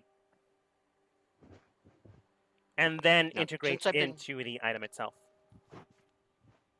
Wait, what Oh, happened? you don't have to go inside, buddy. What's going on? Combo. Both not weapons. Both items merge as if like mold earth. So the scarab bends its claw legs, into the metal and like sinks in, and now the scarab and scepter are one. You hear a little power up noise like. All right. Knowing what I know about my scepter, at least, or not scepter. Knowing what I know about my scarab, at least, can I try an arcane check to figure out what's going on? Because I've been practicing with them every day. Yeah. Is this normal or advantage or disadvantage or? Normal, because it now has something else in it. If it was just your scarab, it'd be advantage, but it's no longer just your scarab. All right, I will roll. Good luck to me. That's not lucky enough. I'm burning a luck point. That's friggin' possible. Says you. Damn it. It's still pretty good odds. Examining the scarab and the scepter now, you can tell that the item has been merged together. You're not exactly sure if they're able to be taken apart. You can definitely try. But from what you can tell, something has shifted and altered. Boom, looking at the item itself, you can tell that something has changed fundamentally. Like, that itself is obvious. But something has been enhanced or altered. You only rolled a 13, so that's as best as you're going to get. And Kobo, you only rolled an 11, so that's as best as you're going to get. We're going to have to try this again later. It still has radiant energy imbued from it, though.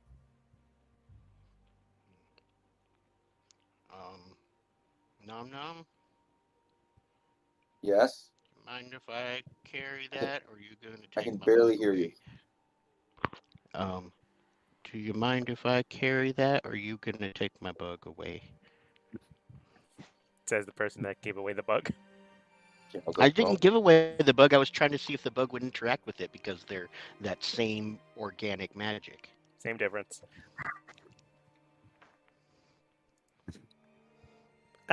Basically, Kobo asked you, Nom Nom, if they can hold on to the scepter now that it's infused with their bug, or are you going to hold on to it?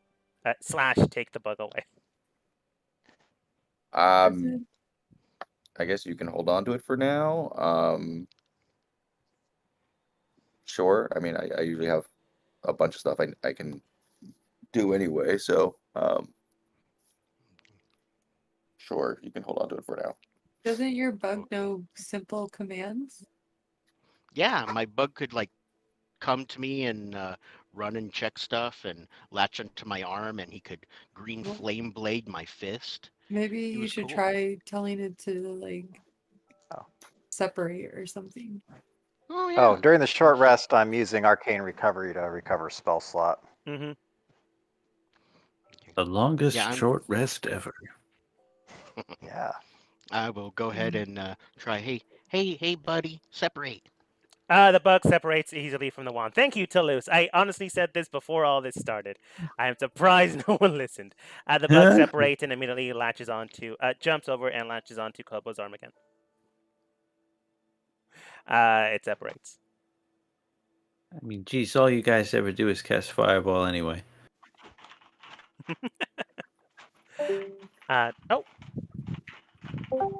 Welcome back. What? Nope. Okay. Some audio issues there. Yeah, Kobo, you got your bug back. It's on your arm again. Okay, he crawled up and attached to my arm. I go ahead and give the scepter thing back to Nom Nom. Mm-hmm. Anyway, still has radiant energy. Nom Nom, you can work on that if you want, or just see if it'll work on someone. Like seeing or trying to attune to it while you're short resting, you can. More than welcome to.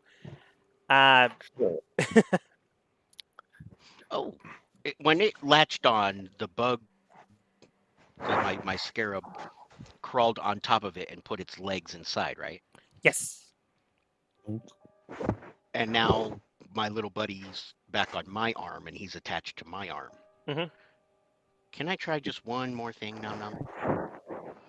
I take the scepter, and I set it on my scarab's back. Nothing happens. Okay. Because if the scarab was holding on to my arm and then this thing attached to his back, then it'd be a wrist launcher. But yeah, I give it back to Nom Nom now. Okay. Nom Nom, do you sync up with it? Sure. What the heck?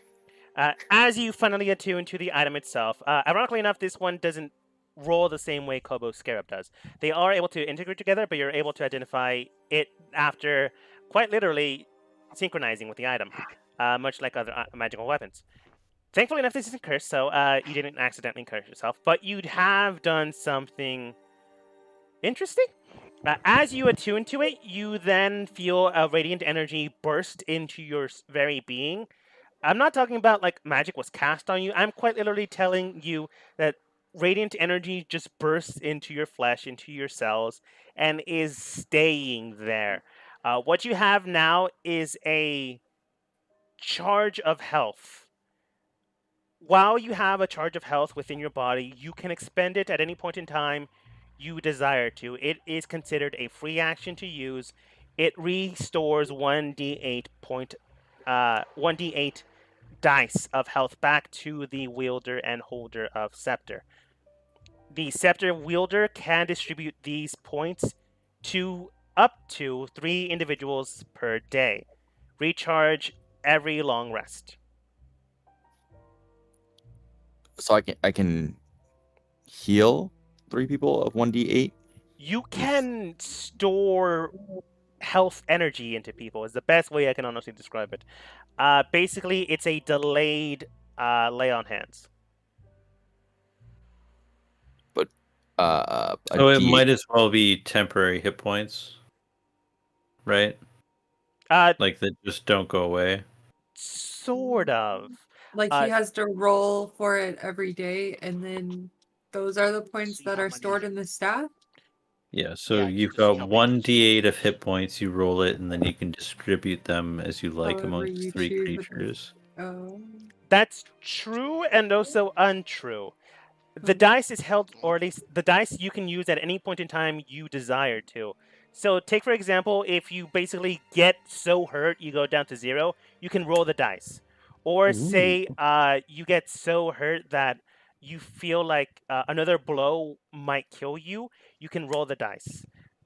This is quite literally holding on to health. It is not temporary hit points.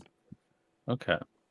It's like an instant. And if it's a interrupt or something, you can cast it whenever you feel.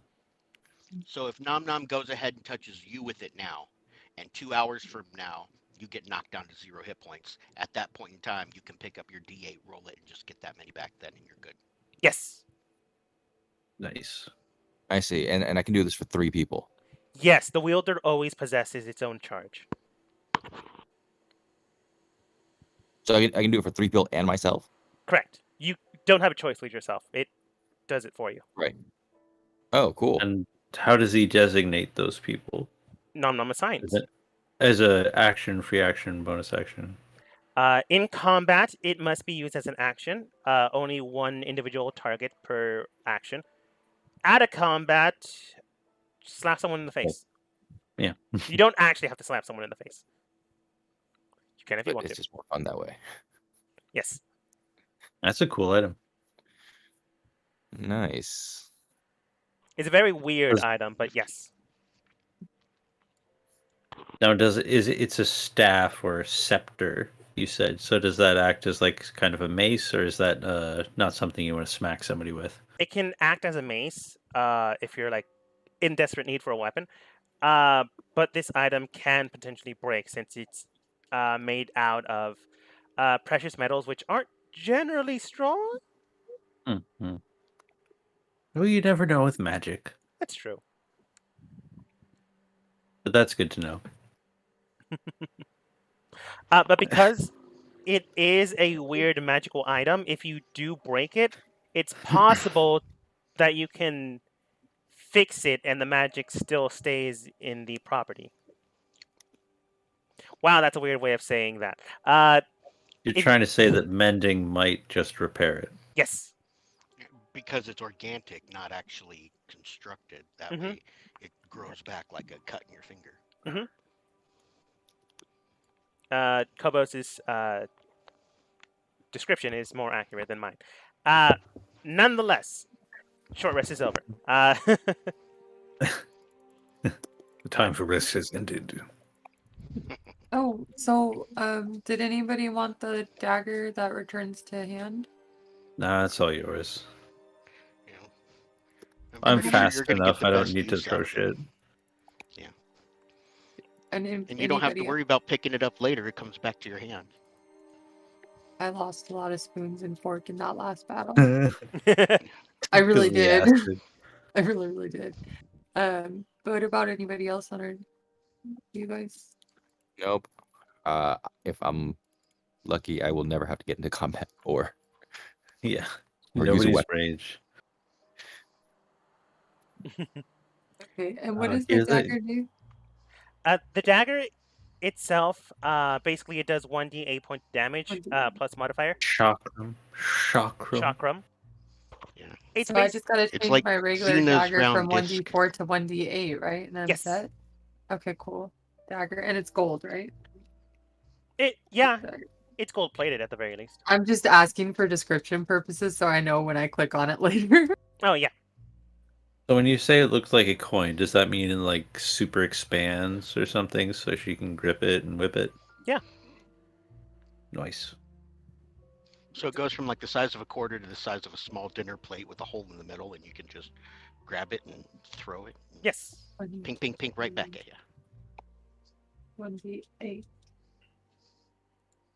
I do this right? Yeah, like say for example, if you go to a dinner party, you can easily hide this weapon on you.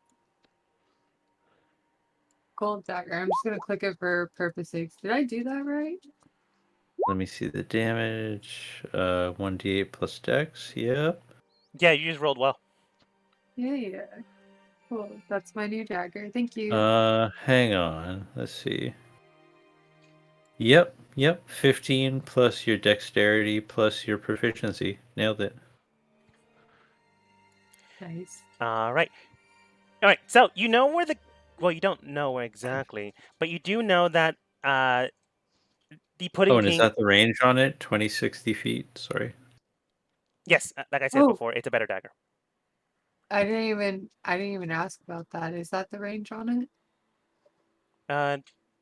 Yeah, honestly, I just enhanced the dagger. So yes. Sorry. That's But your team does know that the Pudding King / Syrup Dude.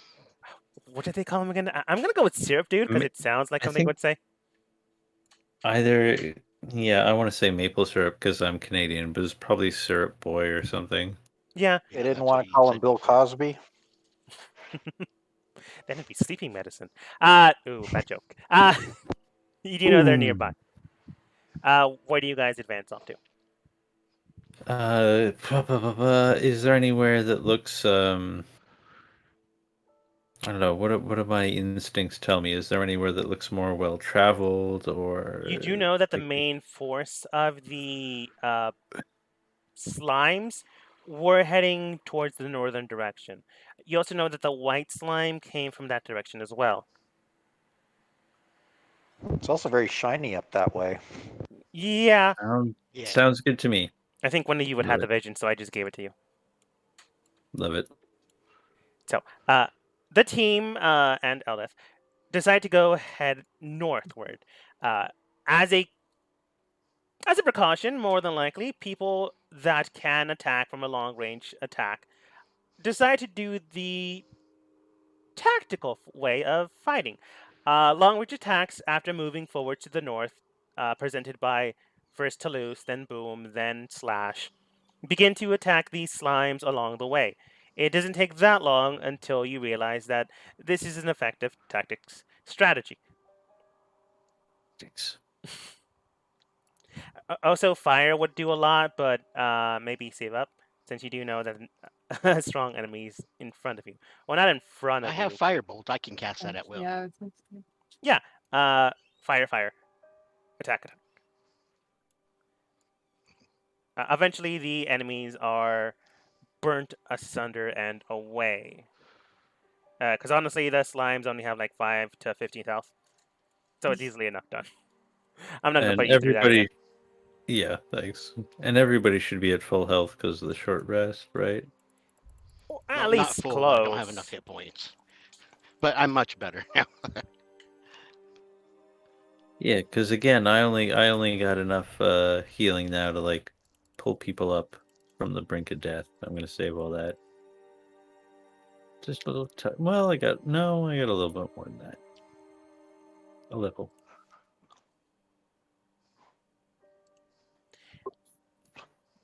Oh, hey, look, Although more I feel like with slime. 30 Are we hit gonna points, get I'm always some pretty ranged death. fire cantrips up in the air? So, yeah, feeling very magnanimous with his new scepter. Well, I've Nom got my Nom will ranged cat trips. Sorry. we'll tap probably Boom, Toulouse, and Gothos.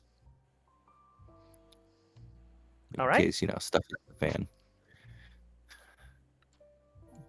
It's always I mean, even if Gothos doesn't get hit hard very often, he's the only other one that can heal. So yeah, just in case. I can a little There you bit. go, my subjects. Yeah, okay, Dragon Boy. We know you like the gold, but let's calm down. While you say that, they slap you in the face and you feel better. Yeah. Hard to describe, but nonetheless, That's confusing, but I'm gonna go around now. as you begin to turn the corner, boom, you are the first one to see it. Some weird, it kind of looks like a mixture of a goblin and a deep gnome. Hard to describe, just scurries further to the south. That was weird. Some deep gnome goblin hybrid thingy just ran south. I can tell because I looked at my compass. As far as Gothos is concerned, slimes don't have ears. He'd say something in Goblin like, "Brother, like what are you running from? Are you all right?" They ran. Okay. Do I get a view of here? Yes, you do. I'm just gonna reveal Probably the a view of all entire- these crystals shooting me with lightning. As you go towards the Ooh. crystals with a bunch of lightning. No, they're fine. As you go around the crystals, you can determine that the area in front of you is dark, but thankfully enough, you do have dark vision, so that's not really an issue. While you look at the crystals, they do seem to imbue light themselves, so that's a good thing, because those without dark vision can see in the area. They can even see the slimes. I don't know why someone's pointing at them. You can tell, Boom, that the Well, individual... firebolt. That's why. Sorry. Oh, okay. Boom, pow. Destroy. You can tell that there's a throne rune in the area that the converted deep gnome has rushed into. They look more goblin, less deep gnome. Looking at you, you can tell that they're speaking in what appears to be abyssal, if you know that language. I definitely know that I do not know it. Hang on. I think I might get lucky. Let me clickety-click. Pero can si Deutsch? ¿Hablas español? Abyssale. What? Abyssal. I was... I don't know. Okay. What is the abyssal accent? Spanish.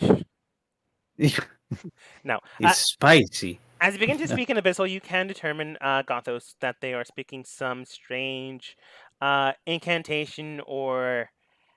it's not an incantation, rather it's more of a chant. You can tell that they are not really speaking to you, rather they are chanting or praying to some other being for power and strength. Honestly, there's really no information they give you. Have I mentioned I don't like this PDF? They just seem to be talking in strange gibberish to some entity you can't see in front of you. However, after they finish the chant, they do look towards you, and since Gothos came up first, they do state, "And now, you must die for him!" Oh, jeez, really? Everybody has to die for a god. I mean, this is what I'm trying to get away from, okay? You don't have to die for a god. The gods need us. Jeez. our whole society has been oppressed by this. I've got some flyers I need you to read. Oh no, I was gonna say go ahead and roll persuasion, but no. Oh, come on. No, I He doesn't really like want to. That's my whole doesn't like thing. I was doing a solicitators. joke. He Ah, doesn't like come on. solicitators. I'm afraid the flight. No, go ahead and roll persuasion. You monster. That was a joke. You know I was doing I know. well until I made a joke. That's whole Gothos' whole thing is the goblin liberation. I know. Persuasion, you say? Yes. Not good enough. I will tell you, you needed an 18. All right, fair, Aw. fair. Like, not so grand, you can't get it, but good enough that you could avoid an Sorry. attack. I could have. Man, that was a D4. 50-50 chance. So that's. Oh, and the D4. That's right. I'm still inspired, aren't I? Or am I? It's been a short rest. been a short Does it rest. last a short rest? How long does it last? An hour? Short rest Fair is like enough. 10 I mean, minutes. if we were encountering enemies, I probably would have like redone the Emboldening Bond since I can use it like 3 times a day, but I didn't say I did. So How long does it Bardic last? inspiration, if I can do it retroactively. No, because I think this is funnier. All right, we're done. We're done arguing. Tokens. Okay, go ahead and roll turn order. Wow, Elvis is just rocking. I'm just adding their turns. I haven't rolled for them yet. Oh. You guys no, keep it's- trying to like team kill Eldith, but she's a beast. She didn't roll well this time.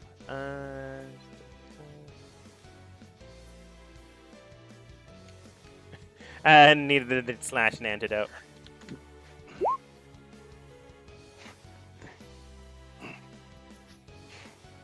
Oh wow, way to go, Toulouse. I rolled well. Nice. how do I do the point thingy again? Like, So you go into the little gear and where it says, hang on, I gotta open it up myself. It's something about initiative turn order. Tiebreaker, yeah. Tiebreaker, You hit the gear, sorry. you go to initiative tiebreaker, and you click the little box. got Add it. Dex Okay, tiebreaker add to Dex initiative. tiebreaker. Okay, cool. Mhm. Yeah. Thank you. And that I just don't have to displays worry your about that. dexterity score as a decimal point. So mine should be 18 points. Oh, so you're ahead with me. Oh my.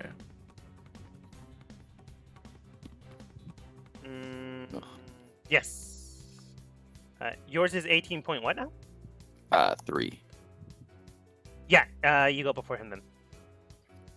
No one goes before Toulouse. Toulouse. So there's no talking to this guy? I'm afraid Gothos did not succeed. And Boom didn't say anything, so no. Okay. Well, if the thing was talking abyssal, I couldn't have really said anything anyway. Well, maybe That's- it would have understood me. At the end, they were speaking common. Oh. I can move there, right? Yes. Yeah.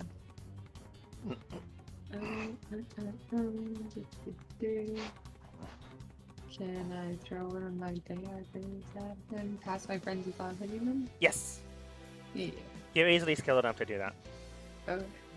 I'm gonna throw my gold dagger. But if you But want to it hit is- Boom, I suppose you can. No! All right. Curving your gold dagger into the air, causing it to bounce from the roof and going down into the enemy. It hits the flesh and carves in. Toulouse, go ahead and roll damage. All right, and you're 5 feet within friendly territory, so go ahead and roll sneak attack. Yoo. That was pretty sneaky. And can I roll my second dagger? Yes, the dagger does bend into the flesh of the enemy and then bounces out and then goes back into your hand. Ha ha ha. And I toss it To again. coin a term, that's the money shot. And this is my dagger too. That means I set it up like that already, I think, right? Yeah, at least it should be. So, swinging the dagger once more, it sinks into the flesh once more, dealing, unfortunately, only 3 points of damage. That's okay. All right. Bonus action. Or anything else. I want to like move. No, I don't know. I was gonna move somewhere, but I think I'm fine here. Yeah, that's good. I'm good. Thank you. Like, All right. stop fighting us. I don't know. He's like, I just attacked him. That's dumb. Okay. Sorry. Okay. Nom nom. All right. So Nom Nom's gonna move here. So he's within 30 feet of a bunch of people, and then he's going to do his emboldening bond on Gothos, Boom, and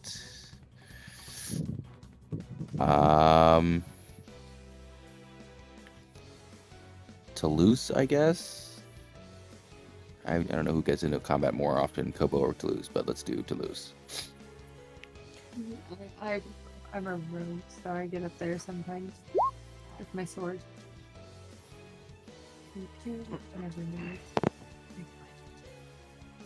All right. And I think that's all I can do. So he moved and did an action. Okay. Moving to the area, emboldening bond, Toulouse, Boom, and Gothos. You're now strengthened back up. Oh wait, sorry. I can actually cast a spell if it's a bonus action, right? Yes, so long as it's above an action spell. Then spiritual weapon. Nice. Where's the frying pan? Bring the frying pan. Like right here? Spiritual cookware. Unfortunately, that does not hit. Boo! All right.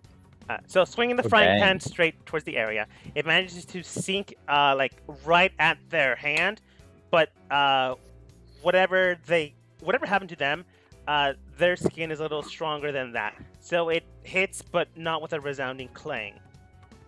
So you just missed. Cool. Thanks. The enemy then takes their turn looking at the frying pan.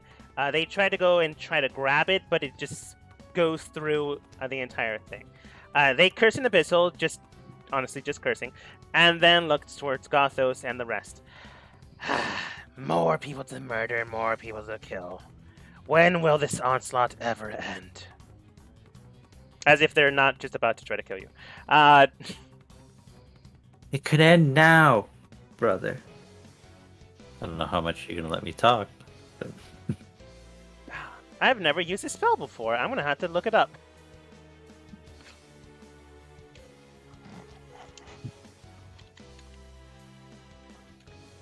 what spell be this? Cloud Kill. Oh, Oh. fudge, Jiminy Christmas. Oh. Let's Yeah. hope everybody's within 10 feet of Gothos. You create a 20-foot radius sphere of fog centered in at a point. It spreads around corners. It lasts for duration until strong winds dissipate it. Its area is heavily obscured. When a creature enters the spell area for the first time on a turn or starts its turn there, that creature must make a Constitution saving throw. The creature takes 5d8 poison damage on a failed save, or half as much damage on a successful one. Creatures are affected even if they hold their breath or don't need to breathe. The fog moves 10 feet away from you at the start of each of your turns, rolling along the surface of the ground. The vapor begin heavier than blah blah blah. Okay. That is a bastard spell. They cast it in front of Gothos because it feels appropriate thematically. Yeah, why wouldn't they? I was only trying to save them from a life of fucking servitude and damnation. So a giant gas cloud just emanates in the area. Unfortunately, they do not like what Gothos is selling. Let's see here. I'm going to use this planet. That's 10. Sell harder. No. Yes. I think that's it. I could be wrong.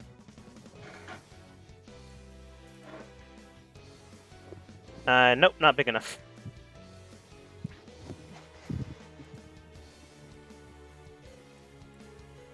Back. So at the start of everyone's turn within the sphere, they make a Constitution save. Eldith's turn. not knowing what's happening, she will go in for the kill. Gets in the area, must make a con save. She is within my 10 feet. She gets +5. Cool. Plus Oh 5. shit! No, it's like sick nasty in here. It's wicked stank. Don't come on. Ugh. Immediately getting hit by the aerosol death. She immediately does not like it, but will press forwards, taking only half damage, rolling. Okay. Still fine. Thankfully enough, she did heal. And then pressing the charge. Forwards. See, will expend. Yeah, she will expend the charge and just swing at this boy. Does hit, thankfully enough. And deals 11 points of slashing damage. Gothos. Do we have to roll on our turn, or did we have to? Yeah, when exactly do we have to roll? At the start, if a character starts on, it's basically the entire situation we had before with Moonbeam. Sounds Okay. good. It's a con save? Yeah. Yeah. Okay. 24. Okay. So how much damage? I am re-looking that up now because I forgot. Even though I just gave Eldeth the amount of damage. 5d8. Well, 1d8. 8 poison. So you take half. Sorry, people were talking. 5d8, Including you myself. take half. So 9. Okay. Now, if I make my con save, I take half of 5d8. But if I have resistance to poison damage, does that drop it to 0 or 1/4? It quarters it. Order. Okay. But no matter what, like even if you nearly negate everything, unless you're quite literally immune, anything at least does 1 point of damage. Okay. So, for drama's sake, I'm wondering if Tannhauser can tackle this guy and we can press him against the wall, and then I can attack. That would be like a grapple attack. Tannhauser will have to go athletics versus their athletics or acrobatics. You do have like that weird web thing, so it's not impossible. Okay. Well, I'll definitely run right up to his business, and that's what I'm going to attempt to do. And even if Tannhauser whiffs it, I can only assume it'll be pretty intimidating. So, jeez. Tannhauser's only good at being sneaky. Athletics, right?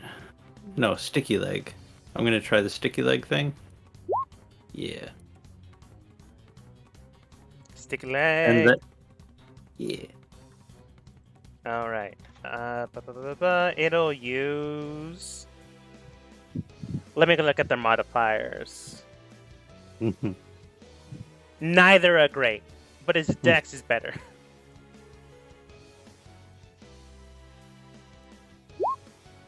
Yeah, no. Okay.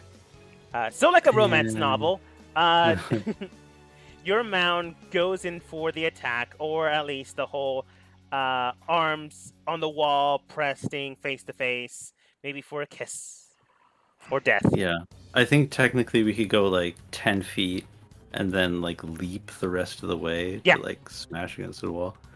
And then Gothos will. Here's how I'm going to do it. I hope this doesn't kill the little bastard. I'm going to attempt to Wrathful Smite him. Bonus action, Wrathful Smite. Which I have to actually hit them with a attack, so I want to do it with a fist, like an unarmed attack. Mhm. Do I get my proficiency for that? You always have proficiency on unarmed. I love it. So I'm just going to use the stupid longsword. Oh, you renamed your longsword. No, I have many names for my many blades, sir. 24 does it. So yeah, so that means that he's frightened of me. And then I would like to say, cease because I've only heard him speak in Abyssal. And common, Says you. like for a little bit. Yeah, I'd like to say it in Goblin, but I'll do it in Abyssal. Because you will cease this, or you will die. I do not want that. Roll deception. That's true. Is it? Yeah. I don't want to kill him. He's a goblinoid. No, I said they look more goblin than deep gnome.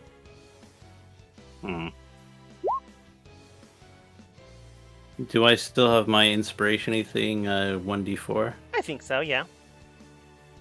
They recasted it on you. Yes, you do now. So Gothos, Boom, and They are frightened, so I'm gonna make this a contested roll. Frightened disadvantage. I feel like that's right.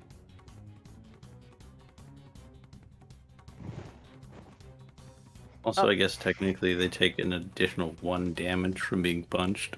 Yeah, and I just realized their modifiers suck.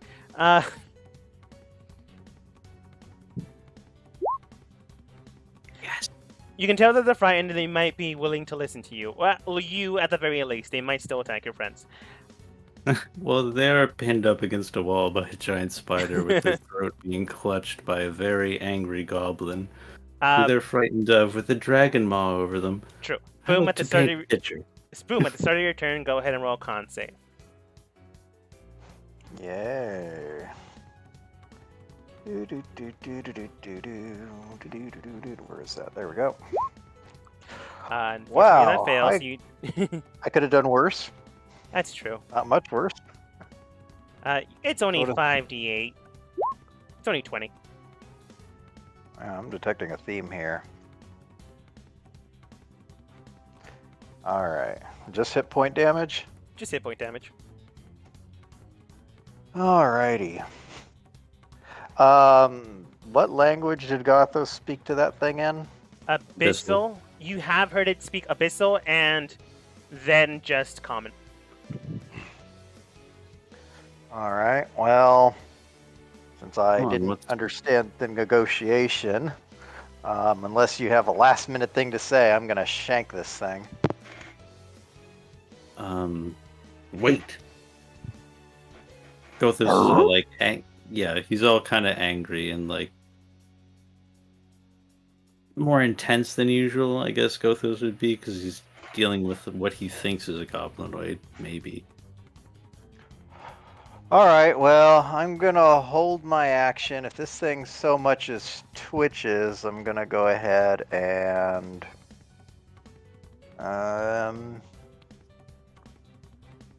Well, let's see, because, yeah, I can hold a spell as an action, right? Yeah. Alright, let's see... it's not actually officially spent unless I cast it, right? That's correct. Alright, He well, does not dissipate the mist. Alright, I'm going can kill to... him. I'll go ahead and hold a chromatic orb. I'll go ahead and upcast that to level 4 if he so much as... if he does anything hostile, then I'll go ahead and unleash that. And what would be... Yeah, so that should work. Okay. And I'm gonna go with thunder as the damage type. Okay. And that's it. And it's